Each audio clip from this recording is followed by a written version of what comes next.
Democrats think big government knows best when it comes to your kids' education. President Biden riling up concerned parents with what he just said about who should be in charge of the classroom.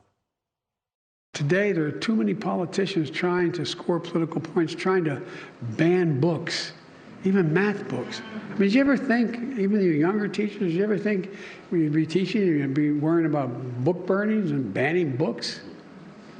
All because it doesn't fit somebody's political agenda. They're all our children. And the reason you're the teachers of the year is because you recognize that. They're not somebody else's children. They're like yours when they're in the classroom. And remember the billions of dollars blue states said they needed to battle COVID. Turns out New York, Illinois, California, and other states used some of that money to push critical race theory lesson plans. Not all the money went to where they said it was going to go. But Dana, are they being a little tone deaf here? Is the president just falling into the same pattern that Terry McAuliffe fell into and said, hey, they're our kids, not your kids? They kind of make it easy. Like, there have been warning signs, like, hey, make sure you don't step on that particular rake. Oh, sorry. Oh, not that one either. And then they keep doing it and hitting themselves in the head. I mean, given this type of thing, you could imagine that Glenn Youngkin, the governor of Virginia, maybe he will run for president in 2024 if President Trump decides not to run, because this was what brought Virginia to the Republican side, this very issue. So if the president wants to make these arguments, he just has to do it in a more fulsome way. You can't just have a comment like this that is going to get cut in a soundbite. This is the world that we live in. It's going to be cut. So you have to make sure that you are being very clear if that is not what you meant. On the money being spent on CRT and not other things, I'm mad about it. I think taxpayers should be mad about it. But one of the things is we have to make Congress be more accountable for how this money is going to be spent. That you control the purse strings, that means you can tell people how they should spend it. And that included the PPP money, which, what was it, $500 billion in fraud? $500 billion, yeah. $500 billion in fraud for the PPP loans. And then you have this money that was supposed to go to schools so that we could improve the ventilation systems. And they've spent it on this. I can see why parents would be mad. I mean, Jessica, it's $122 billion that went to these schools so they could reopen, so they could clean out the air ducts, so they could have the plastic dividers and those types of things.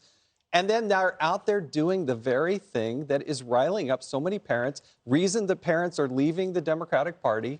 I don't understand how this administration could continue to be so incredibly tone deaf.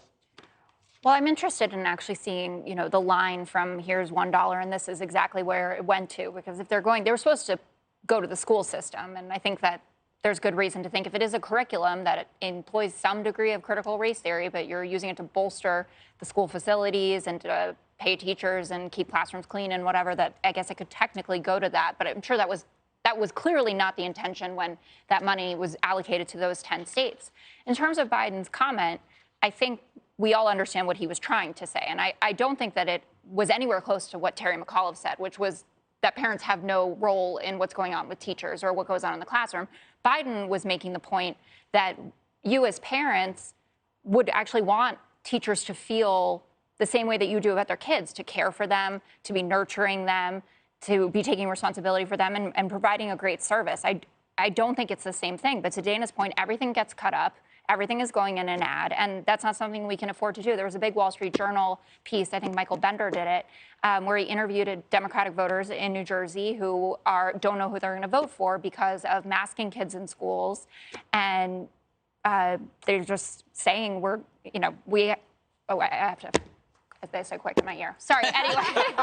But this is part of the point, Judge, is look at what Biden actually said. He doesn't get a pass as the president of the United States by saying, well, I meant this. I mean, we do that every 30 minutes. I want to tell you what he said.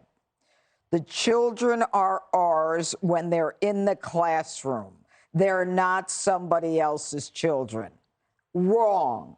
My child is my child, whether my child is at home or in the classroom.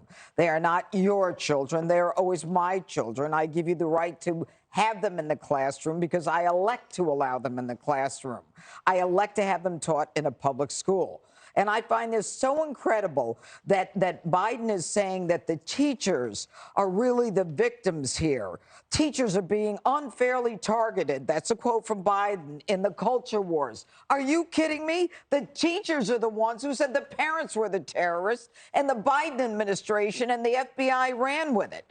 So here is what I consider to be the bottom line, that this is a new world order.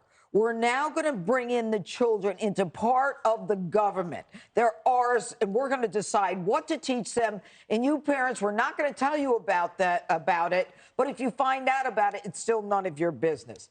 Here's a message. We pay the teacher's salary. We provide you with the product, which is a child. And we have the right to decide whether to send our child to your school or to a private school or to teach them at home. And cut out the crap with, oh, there are children and nobody else's. Stop. That's absurd. It's custodial interference. Greg? Custodial interference. That's great. I'm using that tonight on my show. Look, there are great teachers, but because of, I guess, the teacher union leadership, the Zoom meetings and social meeting, they aren't well represented anymore. Yep. We only hear from the crazy teachers. And again, this is another arena where wokeism has really kind of polluted and poisoned a thing that we used to love. Like when I was a kid, you thought your teachers were magical, right? Yes. You know, they taught you cursive handwriting. They were like, they treated you like they were your kid. But now, you know, who's majoring in education are these very aggressive activists who, you know, are obsessive about identity and radicalism. And I could understand concern if Biden was talking about if the children were coming from broken homes or really bad homes. Maybe there were no parents. But the problem is these prominent voices in the world of progressive education assume that all children are problem children because they don't like the parents. And the more that the parents care and the more intrusive parents are about the education, the more oppressive they are seen by liberal educators. So it's like they don't like the conflict that the parents are giving there. So, in fact, they started the culture war. It wasn't the parents. Right. They started the culture war, and the kids are the cannon fodder. Yeah. I'm still stuck on the whole custodial interference. I want a shirt that says custodial interference. It sounds like a Steven Seagal movie. Custodial interference. The Reckoning. In Moscow. In Moscow, yes. Hey, Sean Hannity here. Hey, click here to subscribe to Fox News YouTube page and catch our hottest interviews and most compelling analysis. You will not get it anywhere else.